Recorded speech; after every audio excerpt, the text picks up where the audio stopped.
ആയിരുന്നു Lavakusha combo back.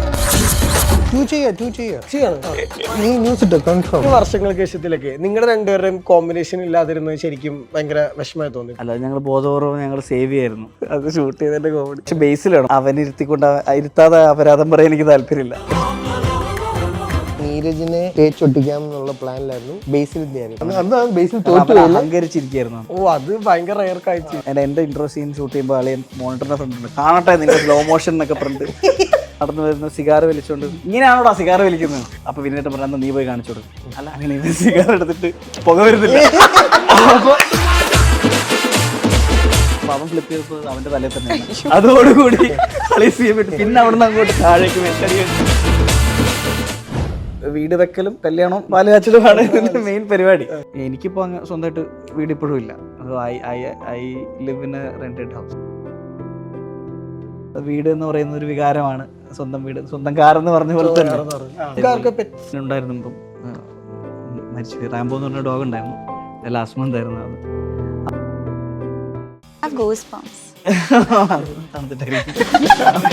അജുവേട്ടൻ അഭിനയിച്ച 100ാമത്തെ cinema അഭിനയിച്ചോ?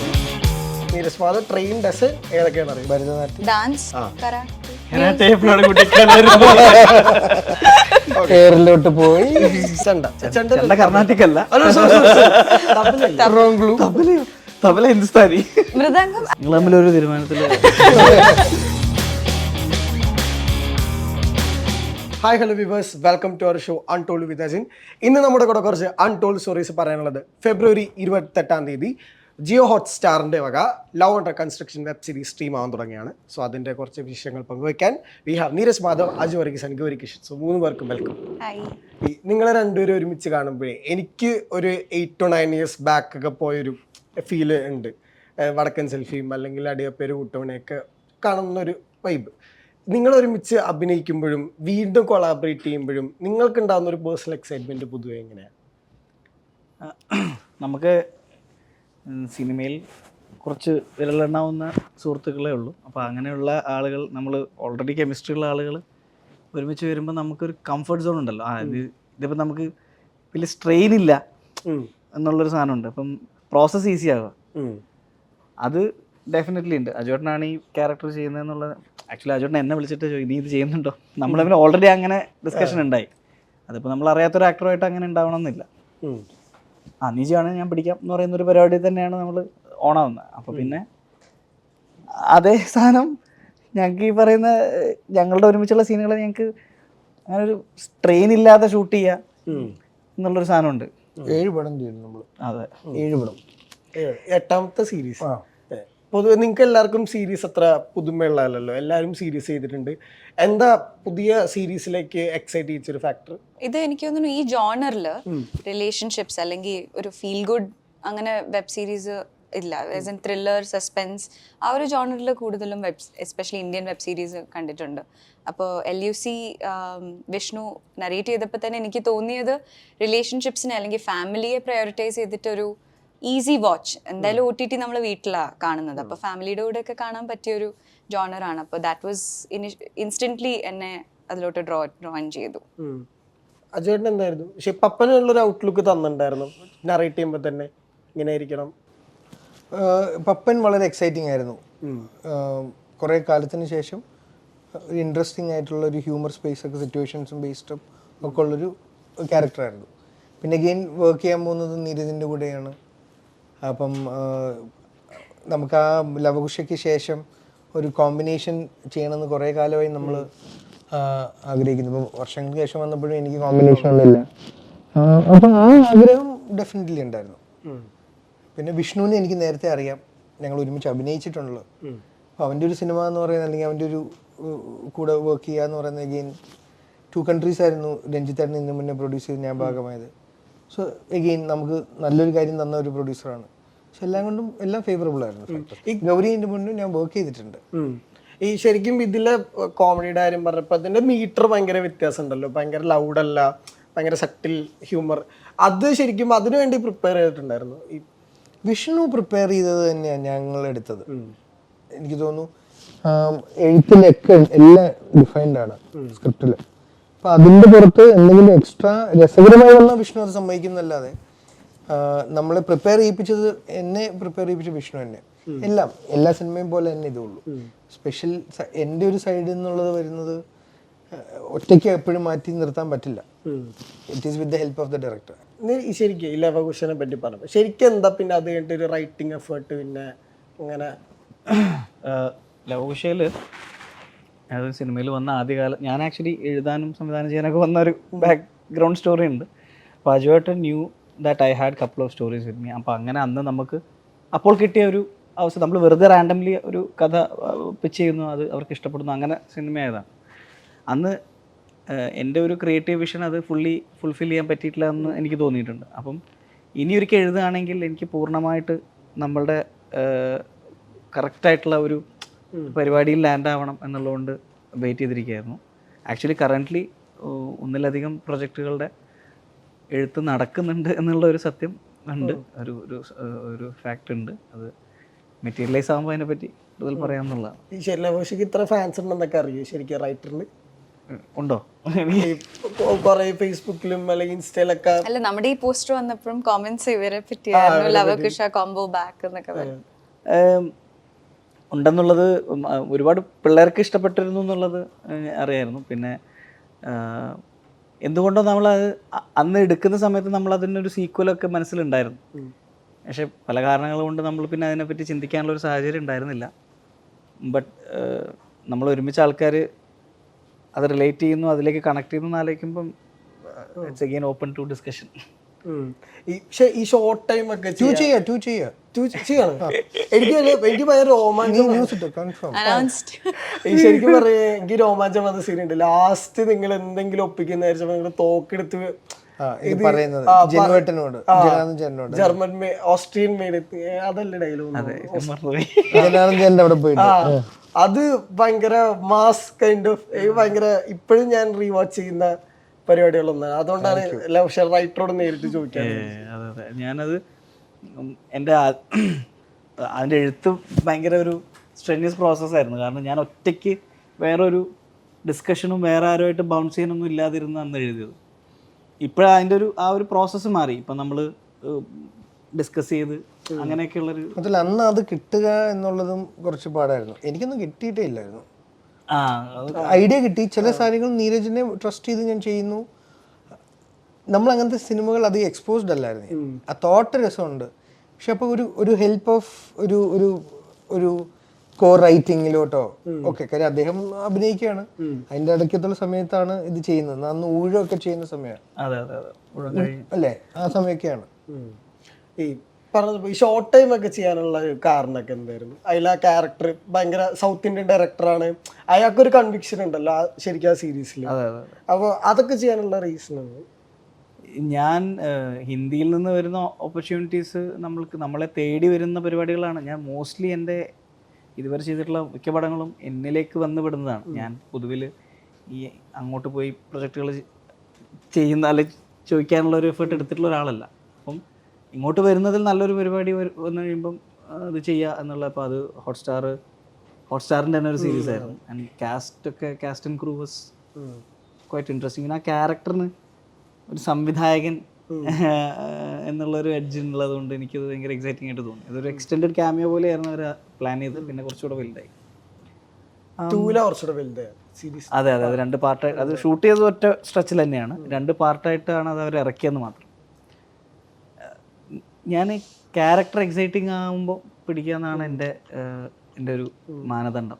ഈ വിനോദിൽ എന്തായിരുന്നു? കാരണം വിനോദിന്റെ ക്യാരക്ടർ കാണുമ്പോൾ നമുക്ക് എപ്പോഴും ഗൗതമിന്റെ രഥത്തിൽ ഒരു ഭയങ്കര നെക്സ്റ്റ് ഡോർ ഇമേജ് ഭയങ്കരമായിട്ട് ഉണ്ടായിരുന്നു. അയാൾ നേരിടുന്ന പ്രശ്നം കാരണം ഇതിൽ ഭയങ്കരമായിട്ടൊരു എനിക്ക് പെട്ടെന്ന് ക്യാച്ച് ചെയ്യാൻ പോയിന്റ് ഇപ്പോൾ സോഷ്യൽ മീഡിയയിൽ ഭയങ്കര ട്രെൻഡായ ഒരു സംഭവമുണ്ട്. വീട് മേടിക്കുന്നത് ഭയങ്കര ഫൈനാൻഷ്യലി ഭയങ്കര സേഫ് ആണോ, അല്ലെങ്കിൽ വീട് ഭയങ്കര ഡിപ്രിസിയേഷൻ അസറ്റ് അല്ലെന്ന് പറയും. ശരിക്കും അതിൻ്റെ കമന്റ് ബോക്സ് നോക്കിയാലാണ് നമുക്കൊരു വീടിൻ്റെ വാല്യൂ ഭയങ്കരമായിട്ട് മനസ്സിലാവും. ശരിക്കും ഇത്തരം കാര്യങ്ങളൊക്കെ നിങ്ങൾ എത്രത്തോളം എക്സൈറ്റ് ആക്കാറുണ്ട്? ഇത് നല്ല ചോദ്യം. കാരണം ഈ കാര്യം ഞാൻ വിഷ്ണുവിൻ്റെ അടുത്ത് നമ്മളിത് സ്ക്രിപ്റ്റ് റീഡിംഗ് സമയത്ത് ഇത് വളരെ സോളിഡായിട്ട് ഇതിൻ്റെ ഒരു റിയാലിറ്റി ചെക്ക് നമ്മൾ ഇതിനകത്ത് കൊണ്ടുവരണം എന്ന് സംസാരിക്കുകയും പിന്നീട് നമ്മൾ എക്സ്പ്ലിസിറ്റ് ആയിട്ട് അങ്ങനെ ഒരു മെസ്സേജ് കൊടുക്കണ്ട എന്ന് വിചാരിച്ചിട്ട് അത് പറയാതിരിക്കുകയും ചെയ്തു. പക്ഷെ വീട് വെക്കലും കല്യാണം പാലുകാച്ചലുമാണ് ഇതിൻ്റെ മെയിൻ പരിപാടി. അപ്പോൾ അതിനകത്ത് വീട് വെക്കുന്നതിനെ പറ്റിയിട്ടുള്ള എൻ്റെ പേഴ്സണൽ ഒപ്പീനിയൻ ഈ പറഞ്ഞത് തന്നെയാണ്. അതായത് അതൊരു ഡെഡ് ഇൻവെസ്റ്റ്മെൻ്റ് ആണ്, അതൊരു ലയബിലിറ്റി ആണ്. അപ്പം എനിക്കിപ്പോൾ അങ്ങ് സ്വന്തമായിട്ട് വീട് ഇപ്പോഴും ഇല്ല. I live in A rented house. അപ്പോൾ അതൊരു കുറച്ചിലായിട്ട് കാണുന്ന ഒരു കാലഘട്ടം ഉണ്ടായിരുന്നു. പക്ഷേ I think it's fine. And നമ്മുടെ ആത്യന്തികമായിട്ടുള്ള ജീവിതാഭിലാഷം ഒരു കല്ലിലും മണ്ണിലും തീർത്തൊരു വീട് പണിയിലാവരുത് എന്നാണ് ഞാൻ വിശ്വസിക്കുന്നത്. പക്ഷേ ഒരു ജനറേഷൻ്റെ ഒരു ഏറ്റവും വലിയ ഫുൾഫിൽമെൻ്റ് ആയിരുന്നു അത്, സ്വന്തമായിട്ടൊരു കൂര ഉണ്ടാവുക എന്ന് പറയുന്നത്. അപ്പോൾ നമുക്കതിനെ, ഇപ്പോൾ നമ്മുടെ പേരൻസ് പറയുമ്പോൾ നമുക്കതിനെ ക്വസ്റ്റ്യൻ ചെയ്യാൻ ബുദ്ധിമുട്ടാണ്. അവരെ സംബന്ധിച്ച് നമ്മൾ വിചാരിക്കുന്ന ലെവലിലുള്ള ആഴമല്ല അതിനുള്ളത്. അപ്പോൾ ചില കാര്യങ്ങൾ നമ്മൾ അതിൻ്റെ വെറും ഫൈനാൻഷ്യൽ സൈഡ് മാത്രം നോക്കാൻ പറ്റില്ല എന്ന് പറയുന്ന ഒരു ഇതുമുണ്ട്. അപ്പം വീട് എന്ന് പറയുന്ന ഒരു വികാരമാണ്, സ്വന്തം വീട് സ്വന്തം കാർ എന്ന് പറഞ്ഞ പോലെ തന്നെ. അതിനെ ഗൗതമിൻ്റെ അകത്തിൽ അങ്ങനെ ഡയലോഗുണ്ട്, ഈ നെട്ടിലും ബോട്ടിലും ഉണ്ടാക്കിയ സാധനത്തോട് എന്തിനാ ഇത്ര അറ്റാച്ച്മെന്റ് എന്ന് പറയുമ്പോൾ first car that's an emotion എന്ന് പറയുന്ന പോലെ തന്നെ അതിന് നമ്മുടെ വീടും. അപ്പം ഇത് ചെയ്യാൻ ഉള്ള മെയിൻ കാരണം തന്നെ ഈ കഥ എനിക്ക് എവിടെയൊക്കെ അറിയാം. എൻ്റെ അച്ഛൻ വീട് വെക്കുമ്പോഴും ഒക്കെ ആയിട്ട് ഞാൻ എക്സ്പീരിയൻസ്, ഞാനല്ലെങ്കിൽ എൻ്റെ ഫാദർ, ഞാൻ അച്ഛൻ്റെ ഒപ്പം ഉണ്ടായിരുന്നു പല കാര്യങ്ങളിലും. അന്നേരം ഞാനിത് ശരിക്ക് ഈ സിറ്റുവേഷൻസ് ഫേസ് ചെയ്തിട്ടുണ്ട്. പിന്നെ ഇതിലുള്ള ക്യാരക്ടേഴ്സിനെയൊക്കെ എനിക്ക് നമ്മുടെ യു എയിലോ നമ്മുടെ ഒരു GCC കമ്മ്യൂണിറ്റിയിൽ ഞാൻ കണ്ടിട്ടുള്ള കഥാപാത്രങ്ങളാണ്. അപ്പോൾ വിഷ്ണുവിനോട് ഞാൻ ലിറ്ററലി ഞാൻ വിഷ്ണുവിനോട് ചോദിച്ചപ്പോൾ വിഷ്ണുവിന് ഇതുപോലുള്ള സുഹൃത്തുക്കൾ ഉണ്ടായിട്ടുണ്ട്, അവർക്ക് ഇതിലുള്ള ഇൻഡിവിജ്വൽ ഇൻസിഡൻസ് ഉണ്ടായിട്ടുണ്ട്. ആ ഇൻസിഡൻസ് ഒക്കെ കൂടി വിഷ്ണു ഇതിൽ കൂട്ടിപ്പെറുക്കി കൊണ്ടുവന്നിട്ടുള്ളത്. അപ്പം every situation that's happening in this series ഇത് ആരുടെങ്കിലുമൊക്കെ ലൈഫിൽ സംഭവിച്ചിട്ടുണ്ടാവും. ഇപ്പം ഞങ്ങൾ തമ്മിൽ കണ്ടുമുട്ടുന്ന scene, it's very possible that ഒരു 19 പേരെങ്കിലും അങ്ങനെ കണ്ടുമുട്ടിയിട്ടുണ്ടാവും. 19 അല്ല, ഒരു 10-100 പേരെങ്കിലും നമ്മൾ ഒരു പരിചയമില്ലാത്ത ആൾക്കാരിൽ അവിടെയാണെന്ന് പറഞ്ഞിട്ടൊക്കെ കൊടുത്തു വിടൂല്ലേ സാധനങ്ങൾ, അങ്ങനെയൊക്കെ ആൾക്കാർ പരിചയപ്പെടും. കാരണം ദുബായ് എന്ന് പറഞ്ഞു കഴിഞ്ഞാൽ അതൊരു കമ്മ്യൂണിറ്റി പോലെയാണ്, അവിടെ പോയി കഴിഞ്ഞാൽ നമുക്കറിയാം. അപ്പോൾ അവിടുത്തെ ഒരു ലൈഫ്, നാട്ടിലെ ഈ പറയുന്ന ഒരു മിഡിൽ ക്ലാസ് ലൈഫ്, വീട് വെക്കുക എന്ന് പറയുന്ന ഒരു ഇമോഷൻ, ഇത് പറയേണ്ട ഒരു കഥയാണെന്ന്, ഈ കഥയുടെ ഭാഗമാണെന്ന് എനിക്കിത് കേട്ടപ്പോൾ ഭയങ്കരമായിട്ട് ഫീൽ ചെയ്യും. ആൻഡ് ഓൾസോ എനിക്കിങ്ങനെ ഒരു ഗ്രൗണ്ടഡ് ആയിട്ടുള്ളൊരു ക്യാരക്ടർ കയ്യിലിട്ട് വന്നപ്പം എൻ്റെ ഒരു കംഫർട്ട് സോണാണ് അത്. എനിക്ക് ഒരുപാട് എഫേർട്ട് എടുക്കാതെ ചെയ്യാൻ പറ്റുന്നൊരു സാധനമാണ്.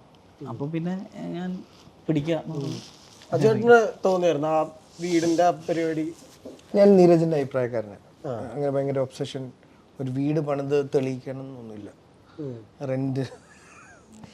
റെന്റിന്റെ ഗുണം എന്ന് വെച്ച് കഴിഞ്ഞാൽ നമുക്ക് ഒരു സ്ഥലം കുറച്ച് കഴിഞ്ഞ് മാറണം തോന്നിയാൽ മാറാം, ലൊക്കാലിറ്റി മാറണം തോന്നിയാൽ മാറാം.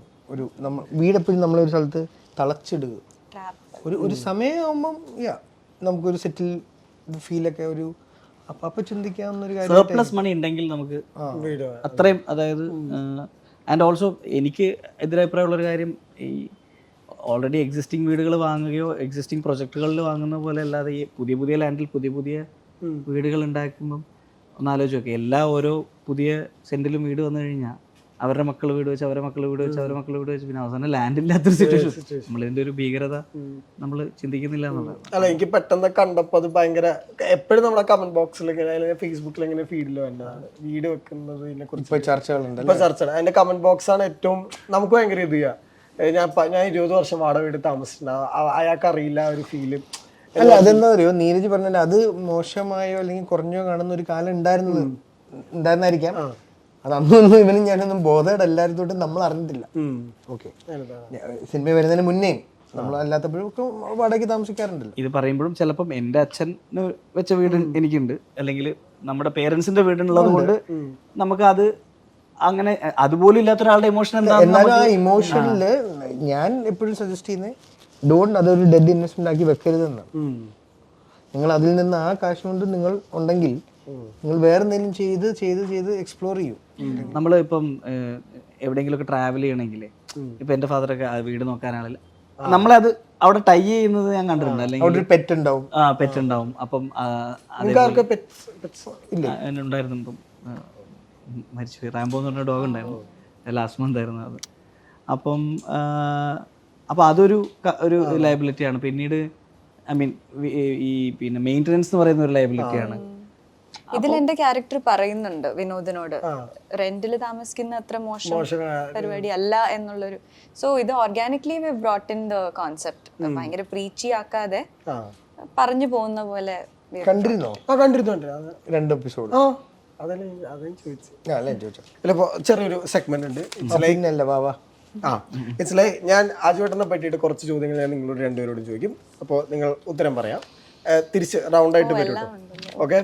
അജുവേട്ടൻ അഭിനയിച്ച 100ാമത്തെ സിനിമ. സിനിമ അഭിനയിച്ചോ? 100 പേര് നല്ല, അതുകൊണ്ട് ഞാൻ ഓർക്കാറുണ്ട്. ക്ലൂ തരുമോ?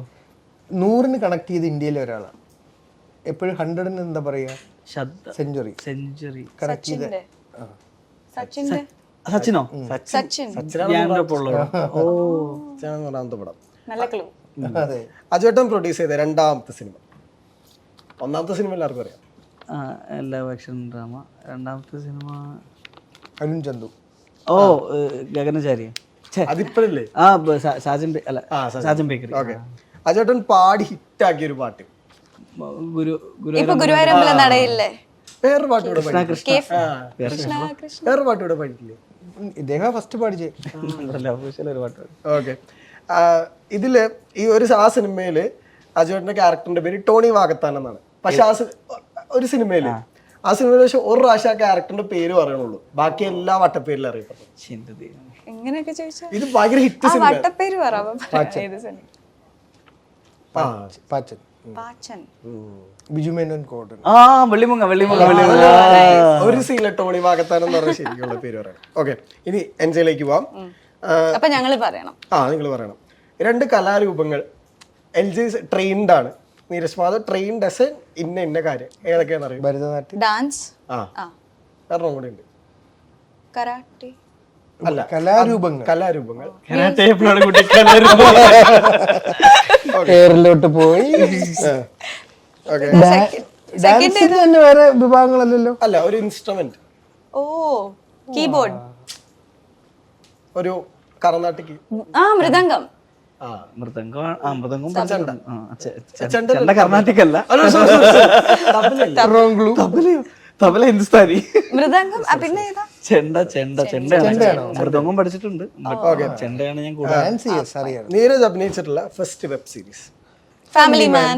അത് കുറച്ച് നീരജ് മാധവായിട്ട് അഭിനയിച്ച സിനിമ. ഇത് ഏത് അല്ലേ? നീരജ് അഭിനയിച്ചോ? ക്യാമിയോ ആയിരിക്കും. വർഷങ്ങളിലാണോ? അല്ലല്ല, വർഷങ്ങൾക്ക് കിടിലം ക്യാരക്ടർ. നീരജിനെ അറിഞ്ഞൂടാ. ആണോ? നീരജ് മാധവ് ക്യാരക്ടർ അങ്ങനെയാണല്ലേ? അതിൽ ക്യാരക്ടറിന് പേര് അതുകൊണ്ട് നീരജ് മാധവ് ഇത് വിക്കിപീഡിയയിൽ തപ്പിടുന്നത്. നീരജ് മാധവ് ക്യാരക്ടർ അതില് പേരില്ലാന്നേ ഉള്ളൂ. സിനിമാ നടൻ നീരജ് മാധവ് ഒരു ഡാൻസ്. ഓക്കെ. ഇതൊരു ചെറിയ ക്ലൂ ആണ്. ഇറ്റ്സ് ലൈക്ക് നീരജ് മാധവ് അതിനകത്ത് ഒരു ചെറിയ റോളാ ചെയ്തിരുന്നത്, പക്ഷെ കഥയുടെ നിർണായക ഭാഗത്ത് ട്വിസ്റ്റ് കൊണ്ടിരുന്നത് ആ ക്യാരക്ടറാണ്. നാരായണൻകുട്ടി. കൃഷ്ണ സപ്തമസി തസ്കരാണോ? വർഷങ്ങൾക്ക് ശേഷം ഇല്ല, പക്ഷെ ട്വിസ്റ്റ്. ദൃശ്യം. എനിക്ക് മനസ്സിലായി. ഇത് പക്ഷെ അധികം ആൾക്കാർ കണ്ടിട്ടുണ്ടോ എന്ന് എനിക്കറിയില്ല. അറിയില്ല. അതാണ് ക്ലൂ മെമ്മറീസ്. അതായിരുന്നോ? അതില് ട്വിസ്റ്റ് അല്ലേ? അത് ട്വിസ്റ്റ്. ഞാൻ വിചാരിച്ചു വർക്ക്ഷോപ്പിലെ ജോലിക്കാരൻ. അത് ക്ലൂ കിട്ടുന്നത് അതിനകത്ത്. എന്റെ ഫസ്റ്റ് പടം അത് അല്ല, സെക്കൻഡ് പടം. ആകെ 2 സീനുള്ളൂ. അതില് പക്ഷെ ആൾക്കാർക്ക് ഞാനാന്ന് പോലും അന്ന് പലർക്കും ഇപ്പൊ പിന്നെ റീവാച്ച് ചെയ്യുമ്പോഴല്ലാതെ അന്ന് എന്റെ പേര് പോലും ആൾക്കാർക്ക് അറിയില്ലല്ലോ. പക്ഷെ ആ പടത്തില് ജിത്തു ചേട്ടൻ ആദ്യത്തെ സീൻ കഴിഞ്ഞപ്പം നീ കൊള്ളാലോടാ, നിനക്ക് വേറൊരു പടം ഉണ്ട് ഞാൻ പറയാന്നുണ്ട്, അങ്ങനെയാണ് ദൃശ്യത്തിലോട്ട്. അതിൽ 2 സീനേ ഉണ്ടായിരുന്നുള്ളൂ ആക്ച്വലി. ഓക്കെ. ഇനി ഗൗരിയിലേക്ക് പോവാം. ഗൗരിയുടെ Malayalam debut. Miss Rawther debut. ഓ, അതിന് മുമ്പുണ്ടോ? അതിന് മുമ്പ് സണ്ണിയുടെ കൂടെ ഉള്ള അനുഗ്രഹീതൻ ആന്റണി. അത് മാർഗംകളി അല്ല, പക്ഷെ അനുഗ്രഹീതൻ ആന്റണിയാണ്. അതാ ഞാൻ പ്രിഫർ ചെയ്യുന്നത്. അങ്ങനെയല്ല, അതിലൊരു പാട്ട്. ക്യാമിയോ. ഗൗരി അഭിനയിച്ച ഫസ്റ്റ് വെബ് സീരീസ്. അയ്യോ, ഒരെണ്ണം പറഞ്ഞതിന്റെ കുറച്ച് മുന്നേ ഞാനൊരു പറക്കുന്ന ഒരു futurist. Dash rocket. Fly rocket അല്ല, ഭയങ്കര ഫീൽ ഗുഡ് വെബ് സീരീസ്. അല്ല, പേര് പറഞ്ഞിരുന്നു. പേര് ഇപ്പൊ കയ്യിൽ പേപ്പർ റോക്കറ്റ് ഗൗരി ജനിച്ച സ്ഥലം വർക്കല. സോറി, ഇവിടെ നമ്മുടെ എന്നോട് പറഞ്ഞിരുന്നു. നമ്മുടെ ഷൂട്ട് ചെയ്ത ലവകുശ ക്ലൈമാക്സ് ആ വീട് എവിടെ ഇരിക്കുന്ന സ്ഥലം? തൃപ്പൂണിത്തുറ കഴിഞ്ഞിട്ട് പോകുന്ന തൃപ്പൂണിത്തുറ കഴിഞ്ഞൊക്കെ അങ്ങോട്ട് പോകുന്ന കോട്ടയം. ഞാൻ ജോഗ്രഫിക്കലി വളരെ വീക്കാന്നറിയില്ലേ. നമ്മുടെ അരൂർ, ആലപ്പുഴ അല്ല, വി വെച്ചിട്ടാ. വടുതലേ അല്ല, വി വെച്ചിട്ടാ. ആ അവിടെ ഒരു അമ്പലം, വലിയ ഫേമസ് അമ്പലം ഉണ്ട്, ശിവക്ഷേത്രം അല്ലേ? അവിടെ അല്ല, അതെ, പക്ഷെ അവിടെ അല്ല എന്റെ നാട് അതാണെങ്കിലും ഞാൻ ജനിച്ചത് വേറെ സ്ഥലം. ആണോ? അതാ പിന്നെ കുട്ടീനെ പറയൂ. അടൂരൻ അല്ല, ഞാൻ തിരുവല്ലയിലാ ജനിച്ചത്. ഞാനും. സായിപ്പിന്റെ ആശുപത്രി. ഞാൻ പുഷ്പഗിരി. നിങ്ങൾ രണ്ടുപേരും അവിടെയാണോ ജനിച്ചത്? കണ്ടോ, ഇത് നിങ്ങൾക്ക് പോലും അറിയില്ലായിരുന്നു. അല്ല, അടൂരിന്റെ അച്ഛന്റെ വീടും വൈക്കം എന്റെ അമ്മയുടെ. അപ്പം ആക്ച്വലി അജു ചേട്ടൻ കറക്റ്റ് ആയിരുന്നു. വൈക്കം. വൈക്കം. ഓക്കെ, ഗൗരിയുടെ എത്രാമത്തെ സിനിമയാണ് ലാസ്റ്റ് ഇറങ്ങിയത്? ഓ, എനിക്കെന്നെ അങ്ങനെ പറയാൻ പാടില്ല. കണ്ടോ, ഇതൊക്കെ ഇങ്ങനെ എങ്ങനെ അത് പാടാം. എനിക്ക് അറിയില്ല. 10, 8. മാസ്റ്റർ എത്രാമത്തെ ആയിരുന്നു? മാസ്റ്റർ മൂന്നാമത്തെ. മൂന്നാമത്തെ പടമായിരുന്നോ? 96 ഫസ്റ്റ്. 96 അനുഗ്രഹീതൻ ആന്റണി, മാസ്റ്റർ, കർണൻ. 10 11 ആയിരിക്കും. നിങ്ങൾ തമ്മിലൊരു തീരുമാനത്തില്. ഓക്കെ, ഈ ശരിക്കും വർഷങ്ങൾക്ക് ശേഷത്തിലേക്ക് നിങ്ങളുടെ രണ്ടുപേരുടെയും കോമ്പിനേഷൻ ഇല്ലാതിരുന്നത് ശരിക്കും ഭയങ്കര വിഷമമായി തോന്നി. പിന്നെ അല്ല, ഞങ്ങൾ ബോധപൂർവ്വം ഞങ്ങൾ സേവ് ചെയ്യായിരുന്നു കുറച്ചുകൂടെ വലിയൊരു പരിപാടിക്ക് വേണ്ടി. ഓഡിയൻസിന് വിഷമമുണ്ട്. ഞാൻ വിചാരിച്ചു ഇപ്പോഴും രണ്ടുപേരും എപ്പോഴാണ് ഒരു ചേഞ്ചിന് വേണ്ടി ബേസിൽ നല്ല റോളായിരുന്നു. ഓ, ഭയങ്കര ഫിയർലെസ് അല്ലേ? എനിക്ക് ആ വാക്കിംഗ് ഷോട്ട് ഭയങ്കര ഇഷ്ടമായിരുന്നു. സിഗാറൊക്കെ പിടിച്ചിട്ട് അതിന്റെ കോമഡി ഉണ്ട്. അത് ഷൂട്ട് ചെയ്തതിന്റെ കോമഡി. ബേസിൽ പക്ഷെ ബേസിലാണ്, ബേസിലുള്ളപ്പോഴാണ് അത് പറയാൻ. അമ്മാരെന്തെങ്കിലും പറഞ്ഞാണ് ധ്യാനം ബേസിലും. അവനിരുത്തിക്കൊണ്ട് ഇരുത്താതെ അപരാധം പറയാൻ എനിക്ക് താല്പര്യമില്ല. അല്ല, അത് ഷൂട്ട് ചെയ്യുമ്പോൾ ബേസിലും ധ്യാനമൊക്കെ അവിടെ ഉണ്ട്. അപ്പൊ എന്റെ ഷൂട്ട് ഭയങ്കര ഫണ്ണാണ്. സിഗാറും ഇപ്പൊ എനിക്കറിയാം. സിഗാറ് പിടിക്കാൻ അതായത് നീരജ് വരുമ്പോ നീരജിനെ തേച്ചൊട്ടിക്കാം എന്നുള്ള പ്ലാനിലായിരുന്നു ബേസിൽ ധ്യാനം. ബേസിൽ ഓൾറെഡി ധ്യാനിനെ ഒട്ടിച്ചോണ്ടിരിക്കുക. അപ്പൊ നീരജ് വരുമ്പോ ഒട്ടിക്കാന്ന് വെച്ചിരുന്നു. പക്ഷെ നീരജ് വന്നപ്പോ ധ്യാൻ വിദഗ്ധമായി ബേസിലിനെ നീരജിനൊപ്പം ചേർന്നു. അതായത് അവൻ പറഞ്ഞിട്ട് പറഞ്ഞു, എടാ നീ വരുമ്പോ നിന്നെ കീറി ഒട്ടിക്കാൻ വേണ്ടി എന്നോട് സെറ്റ് ചെയ്ത് വെച്ചിട്ടുണ്ട്, പക്ഷെ ഞാൻ ഫ്ലിപ്പ് ചെയ്ത് നമ്മളുണ്ടാകുന്ന ടീം നമുക്ക് അവനെ പൊളിക്കണം എന്ന് പറഞ്ഞു. അങ്ങനെ നമ്മൾ അഹങ്കരിച്ചിരിക്കുന്നു. അത് ഭയങ്കര റെയർ കാഴ്ച.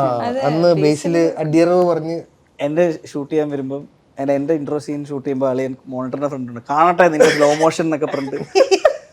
അപ്പൊ ഞാൻ ഫസ്റ്റ് തന്നെ നടന്നു വരുന്നു സിഗാറ് വലിച്ചോണ്ട്. അപ്പം ഇങ്ങനെയാണോടാ സിഗാറ് വലിക്കുന്നത്? അപ്പൊ വിനീതേട്ടൻ അവിടെ ഉണ്ട് കേട്ടോ. അപ്പൊ ഞാൻ അപ്പൊ വിനീതേട്ടൻ പറഞ്ഞ നീ പോയി കാണിച്ചു കൊടുക്കും. അല്ല ഇപ്പൊ കാണിച്ചു. അങ്ങനെ ഇവൻ സിഗാർ എടുത്തിട്ട് പുക വരുന്നില്ല. അപ്പൊ തന്നെ കയ്യിൽ നിന്ന് പോയി. അപ്പൊ അതിന്റെ സിഗാർ ഇങ്ങനെ ഫ്ലിപ്പ് ചെയ്യണം. അപ്പൊ ഫ്ലിപ്പ് ചെയ്യുന്ന കാണിച്ചു കൊടുക്കുന്ന പറഞ്ഞു. അപ്പൊ അവൻ ഫ്ലിപ്പ് ചെയ്തപ്പോ അവന്റെ തലയിൽ തന്നെ അതോടുകൂടി പിന്നെ അവിടുന്ന് അങ്ങോട്ട് താഴേക്ക് വെച്ചടി. ചുമ്മാതല്ല തോറ്റുന്നത്. കർമ്മ അവന് പണി തരാൻ പ്ലാൻ ചെയ്തിട്ട് പണി പാടും. കുഞ്ഞിരാമൻ ടൈമിൽ ഇങ്ങനൊന്നും ഉണ്ടായില്ല. ബിസി അല്ലായിരുന്നു ഡയറക്ഷനില്. കട്ടേട്ടൻ ഈ കുടയുടെ ഐശ്വര്യം നീരജ് പറഞ്ഞത്. കുട്ടേട്ടൻ ഈ കടയുടെ ഐശ്വര്യം. Thank you, valuable. ശരിക്കും വർഷങ്ങൾക്ക് ശേഷം ഇന്റർവ്യൂവിനും നീരജ് ചേട്ടൻ വേണമായിരുന്നു. പിന്നെ ഒരു നീരജിനെ നിവിനെയൊക്കെ എനിക്കൊന്നും ഒരു പരിധി വരെ അങ്ങനെ എക്സ്പോസ് ചെയ്യാതിരുന്ന ഒരു 5 മിനിറ്റല്ലേ ഒരു വൈബ് കിട്ടാൻ വേണ്ടി കുറെ അവര് ഫുൾ വൈബ് ഉണ്ടാക്കിയല്ലോ രണ്ടുപേരും. ഷൂട്ടില് വൈബായിരുന്നു. അതല്ല, ഇന്റർവ്യൂല് രണ്ടുപേരും കൂടെ അതുപോലെ ഇനി അത് അത്ര ആരും കൂട്ടില്ല. അപ്പോൾ ഈ പറഞ്ഞ പോലെ ഫെബ്രുവരി 28 ലോ അണ്ടർ കൺസ്ട്രക്ഷൻ ജിയോ ഹോട്ട്സ്റ്റാറിൽ സ്ട്രീം ആവാൻ ആരംഭിക്കുകയാണ്. LUC. അപ്പോൾ ഇതിനു മുമ്പ് ഹോട്ട്സ്റ്റാറിൽ വന്നിട്ടുള്ള മിക്ക സീരീസുകൾ, നല്ല എല്ലാ സീരീസുകളും വലിയ രീതിയിൽ ജനപ്രിയമായിട്ടുണ്ട്. അതിന് തുടക്കം കുറിച്ച് ആളാണ് നമ്മുടെ കൂടെ ഇരിക്കുന്നത്. അപ്പോൾ എല്ലാവിധ ആശംസകളും നേരുന്നു. ഒരു വലിയ ചരിത്ര വിജയമാവട്ടെ love under construction. Thank you for the timing and all the best. Thank U.